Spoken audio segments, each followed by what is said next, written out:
நீங்கள் பார்த்துக் கொண்டிருப்பது AJK டிவியின் புதுவை மாலை. வணக்கம். புதுவை இந்திராநகர் தொகுதி இடைத்தேர்தலில் கள்ள ஓட்டு போட்டால் கடும் நடவடிக்கை எடுக்கப்படும் என்று கலெக்டர் தீபக்குமார் எச்சரித்துள்ளார். இது தொடர்பாக கலெக்டர் தீபக்குமார் கூறுகையில், நாளை காலை 7 மணிக்கு இந்திராநகர் தொகுதி இடைத்தேர்தலில் வாக்குப்பதிவு ஒத்திகை நடைபெறுகிறது. பின்னர் 8 மணிக்கு துவங்கி மாலை 5 மணி வரை வாக்குப்பதிவு நடைபெறும். மேலும் 5 மணிக்கு வருபவர்கள் டோக்கன் கொடுத்து வாக்குப்பதிவு செய்ய அனுமதிக்கப்படுவர் என்றும், வாக்குப்பதிவின் போது வன்முறையில் ஈடுபட்டாலோ கள்ள ஓட்டு போட முயன்றாலோ கடும் நடவடிக்கை எடுக்கப்படும் என எச்சரித்த அவர், தொடர்ந்து வாக்காளர்கள் வாக்களிக்க வரும்போது அடையாள அட்டை, பூத் ஸ்லிப் உள்ளிட்ட ஆவணங்களை எடுத்து வந்து வாக்களிக்க வேண்டும் என்றும், வாக்குப்பதிவு முடிந்தவுடன் வாக்குப்பதிவு இயந்திரங்கள் தேர்தல் பார்வையாளர்கள் முன்னிலையில் சீல் வைக்கப்பட்டு மீண்டும் பாரதிதாசன் மகளிர் கல்லூரிக்கு எடுத்து செல்லப்படும். பின்னர் 17ஆம் தேதி வாக்கு எண்ணிக்கை நடைபெறும் என்று கூறினார். இந்திராநகர் தொகுதி இடைத்தேர்தல் நாளை நடைபெறுவதை முன்னிட்டு தேர்தல் அதிகாரிகள் பூத் வாரியாக மின்னணு வாக்குப்பதிவு இயந்திரங்களை பலத்த போலீஸ் பாதுகாப்புடன் கொண்டு சென்றனர். புதுவை இந்திராநகர் தொகுதியில் நாளை வியாழக்கிழமை இடைத்தேர்தல் நடைபெறவுள்ளது.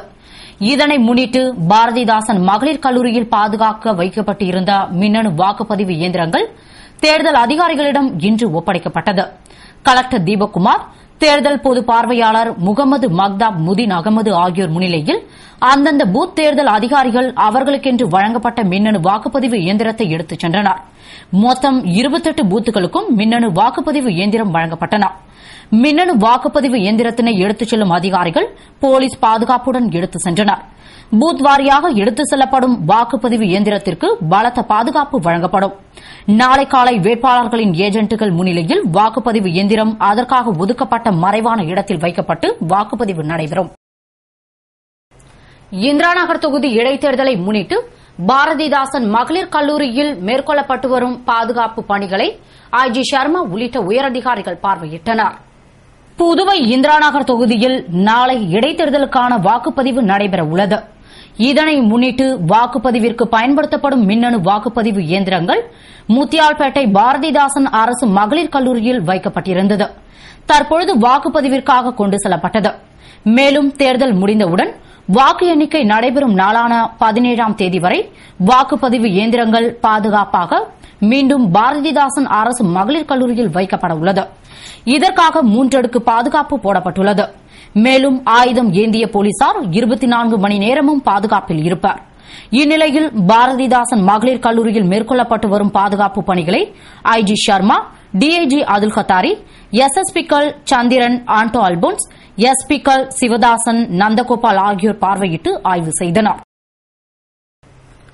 இந்தியாவில் மாநில கட்சிகள் தேர்தல் கமிஷனின் அங்கீகாரம் பெற 8% வாக்குகள் பெற்றிருந்தால் போதும் என்று விதிமுறைகளில் மாற்றம் செய்யப்பட்டுள்ளது. இதுகுறித்து தலைமை தேர்தல் ஆணையர் குரேஷி கூறுகையில், மாநில அளவிலான கட்சிகள் தேர்தல் கமிஷனின் அங்கீகாரம் பெறுவதற்கு சில விதிமுறைகள் உள்ளன. அதன்படி எந்த ஒரு கட்சியும் பதிவான வாக்குகளில் 6% வாக்கு பெற்றிருக்க வேண்டும். அல்லது சட்டசபை தேர்தலாக இருந்தால் 30 தொகுதிகளுக்கு ஒரு தொகுதி என்ற அளவிலும், பாராளுமன்ற தேர்தலாக இருந்தால் 25 தொகுதிகளுக்கு ஒரு தொகுதி என்ற அளவிலும் வெற்றி பெற்றிருக்க வேண்டும் என்றும், இதனால் சில கட்சிகள் 8 முதல் 10% வரை வாக்குகள் பெற்றிருந்தாலும் குறிப்பிட்ட தொகுதிகளில் வெற்றி பெற முடியாததால் அங்கீகாரம் பெற முடியாமல் போகிறது. இதுகுறித்து பல்வேறு கட்சிகளிடமிருந்து எங்களுக்கு முறையீடு வந்துள்ளதால் விதிமுறைகளை எளிமைப்படுத்தி மாற்றி அமைத்துள்ளோம். அதன்படி ஒரு தொகுதியில் கூட வெற்றி பெறவில்லை என்றாலும் 8% வாக்குகள் மட்டும் பெற்றிருந்தால் அந்த கட்சிகளுக்கு தேர்தல் ஆணையத்தின் அங்கீகாரம் வழங்கப்படும் என்று கூறினார்.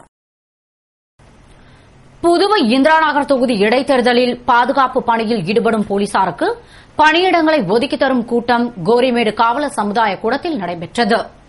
புதுவை இந்திராநகர் இடைத்தேர்தலில் பாதுகாப்பு பணியில் காவல் கண்காணிப்பாளர்கள், இன்ஸ்பெக்டர்கள், சப் இன்ஸ்பெக்டர்கள் உள்ளிட்ட 55 அதிகாரிகளும், 455 போலீசார், 27 ஊர்காவல் படையினர், 2 கம்பெனி, மத்திய தொழில் பாதுகாப்பு படையினர் உள்ளிட்ட 650 பேர் ஈடுபடுத்தப்பட உள்ளனர். இதனை முன்னிட்டு அவர்களுக்கு பணியிடங்களை, அதாவது வாக்குச்சாவடிகளை ஒதுக்கி தரும் கூட்டம் கோரிமேடு காவலர் சமுதாய கூடத்தில் நடைபெற்றது. அதன்படி ஒவ்வொரு வாக்குச்சாவடிக்கும் சோதனை சாவடிக்கும் அவர்களுக்கு பணி ஒதுக்கப்பட்டு அவர்களை குழுக்களாக பிரித்து அனுப்பும் கூட்டம் காவல் கண்காணிப்பாளர்கள் ஆறுமுகம் பைரவசாமி தலைமையில் நடந்தது. அவர்களின் உத்தரவுப்படி காவலர்கள் நண்பகல் 12 மணிக்கு தங்களை பணியில் இணைத்துக் கொண்டனர். புதுவை பிள்ளைச்சாவடி கிராமத்தில் சுனாமி தாக்குதலை தொடர்ந்து எடுக்க வேண்டிய நடவடிக்கைகள் குறித்த சுனாமி ஒத்திகை நிகழ்ச்சி நடைபெற்றது. சுனாமி தாக்குதலை சமாளிக்க பல்வேறு நாடுகளும் முன்னெச்சரிக்கை நடவடிக்கை எடுத்து வருகிறது. அதன்படி இந்திய பெருங்கடல் நாடுகள் சார்பில் சுனாமி எச்சரிக்கை மையம் அமைக்கப்பட்டது. அந்த மையம் செயல்படும் விதத்தை சோதித்து பார்க்கும் வகையில் செயற்கை சுனாமி உருவாக்கப்பட்டு அதனைத் தொடர்ந்து எடுக்கப்பட வேண்டிய நடவடிக்கைகள் குறித்து சுனாமி ஒத்திகை நிகழ்ச்சி பிள்ளைச்சாவடி கிராமத்தில் நடைபெற்றது. இந்நிகழ்ச்சிக்கான சுனாமி தொடர்பான அறிவிப்பு சுனாமி எச்சரிக்கை மையத்தில் கிடைத்தவுடன் அந்த செய்தி மாவட்ட கலெக்டருக்கு அனுப்பப்பட்டது. மக்களுக்கு அறிவிக்கலாம் என்ற அவரது உத்தரவு கிடைத்தவுடன் இத்தகவல் பொதுமக்களுக்கு அறிவிக்கப்பட்டது. தகவல் கிடைத்தவுடன் மக்கள் முன்பே பெற்றிருந்த பயிற்சியால் அந்த இடத்தை விட்டு தப்பித்து பாதுகாப்பான இடத்திற்கு ஓடினார்கள். அங்கு அவர்களுக்கு அனைத்து உதவிகளையும் அரசு வழங்கியது.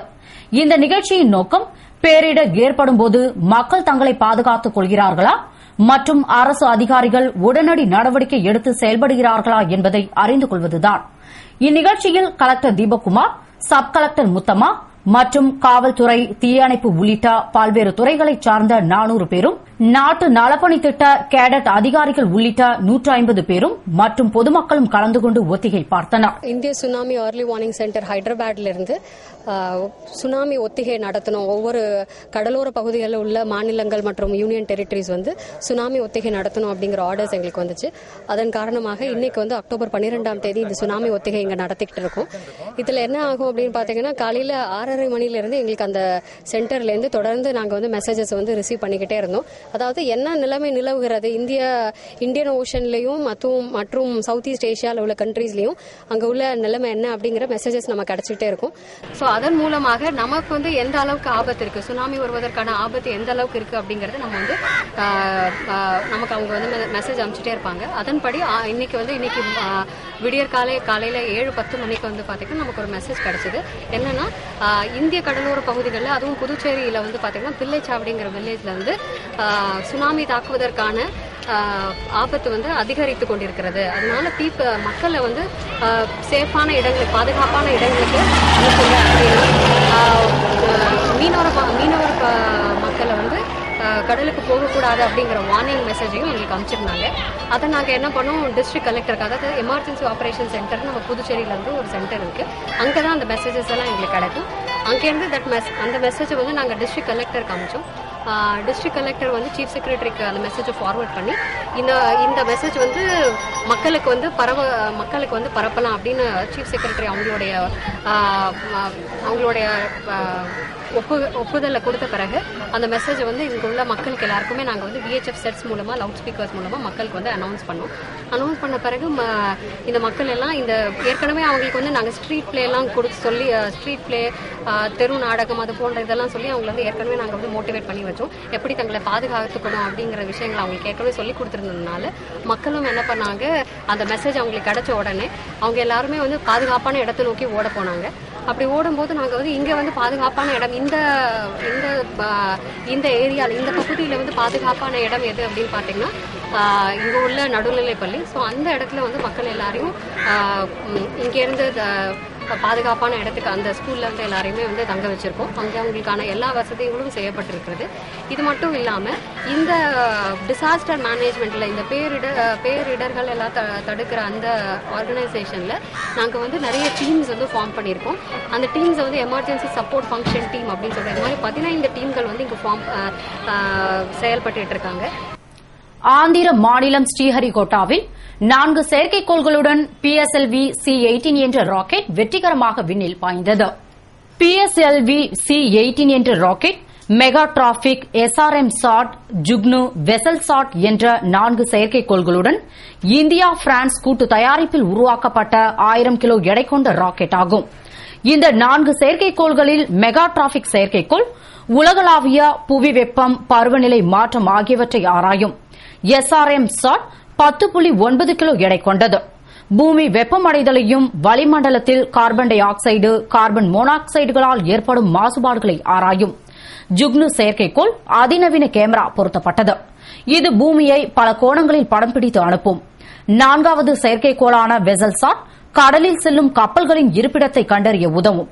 இத்தகைய PSLV C-18 ராக்கெட் அனைத்து சோதனைகளும் முடிந்து ஆந்திர மாநிலம் ஸ்ரீஹரிகோட்டாவில் உள்ள சதீஷ் தவன் என்ற ஏவுகணத்தில் இருந்து இன்று காலை 11 மணிக்கு வெற்றிகரமாக விண்ணில் சீறி பாய்ந்து சென்றது. இத்துடன் செய்திகள் நிறைவடைகின்றன. வணக்கம்.